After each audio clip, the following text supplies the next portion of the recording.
Chemical factory में मरने वालों के हर एक खानदान को 1 करोड़ रुपए मुआवजा दिलवाने चीफ मिनिस्टर रेवंत रेड्डी ने किया ऐलान।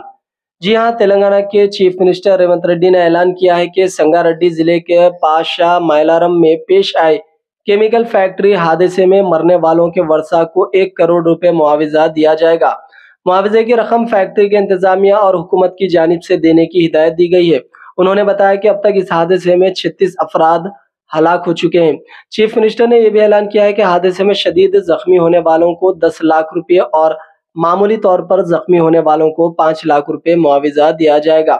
रेवंत रेड्डी ने पटनचेरू के हॉस्पिटल में शरीक जख्मियों से मुलाकात करके उनकी अयादत की और बाद अज़ा मीडिया से बातचीत की। उन्होंने बताया कि सिगाची इंडस्ट्रीज में पेश आए इस अफसोसनाक हादसे की मुकम्मल तफसीलात हासिल करने के लिए महकमा सनतों के अहदेदारों के साथ मिलकर एक आला सतही कमेटी तश्कील दी गई है जो मुकम्मल रिपोर्ट तैयार करेगी। रेवंत रेड्डी ने सख्त नाराजगी का इजहार करते हुए कहा कि हादसा पेश आए 24 घंटे गुजरने के बावजूद भी फैक्ट्री इंतजामिया का कोई फर्द जाए हादसे पर न आना काबिले मजम्मत है। उन्होंने इंडस्ट्री के नुमाइंदों से इंश्योरेंस अस्पताल में फराहम की जा रही तिब्बी खिदमात पर भी सवालात किए और साथ ही फैक्ट्री बॉयलर सेफ्टी हुकाम से हादसे के असबाब के बारे में वजाहत तलब की है। వీళ్ళని 1 by 1 పిలిచి అని పెట్టి వాటి కలెక్టర్ గారు ఐడెంటిఫై చేయించి నాకు చూసుకొని ఏదైనా వాళ్ళు ఉంటే వాళ్ళకి మొబైల్ ఇవ్వండి ఛార్జింగ్ పెట్టి ఏం చేయడానికి ఉందో తర్వాత దీంట్లో వీళ్ళు ఎవరెవరు చెప్తారో ఈ ఫ్యామిలీస్ ను ఏ ఫ్యామిలీ వాళ్ళు ఎవరో లిస్ట్ అవుట్ చేయాలి।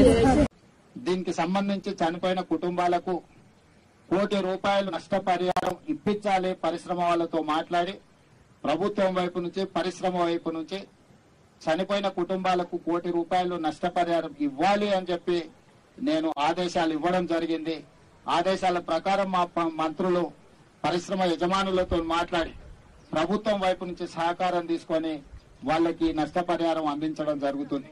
అదేవిధంగా తీవ్రంగా గాయాల పాలైన వాళ్ళకి పని చేసుకోలేని పరిస్థితులు ఒకవేళ వాళ్ళు బ్రతికి బాగా ఇంటికి వచ్చినా పని చేసుకోలేని పరిస్థితిలో ఉంటే వాళ్లకు 10 లక్షల రూపాయలు ఇవ్వాలి అని అదేవిధంగా దెబ్బలు గాయాల పాలై కొంతకాలం పని చేయలేని పరిస్థితిలో ఉండి ఆ తర్వాత మళ్ళీ యథావిధిగా వాళ్ళు పనులకు వెళ్లే పరిస్థితి ఉంటే వాళ్లకు 5 లక్షల రూపాయలు ఇవ్వాలని అదేవిధంగా ఈ దుర్ఘటనలో ఏదైతే వైద్య సహాయం అందించాలనో 100% వాళ్ళకు సంబంధించిన వైద్య సహాయాన్ని పరిశ్రమలు అదేవిధంగా ప్రభుత్వం కలిసి పరిశ్రమ యజమానులు పెట్టుకోగలిగినంత పెట్టుకుంటారు వాళ్ళకి ఎలాంటి ఇబ్బంది లేకుండా ప్రభుత్వం కూడా వైద్య సహాయాన్ని 100% అందించాలని మా మంత్రులకు నేను ఆదేశాలు ఇవ్వడం జరిగింది।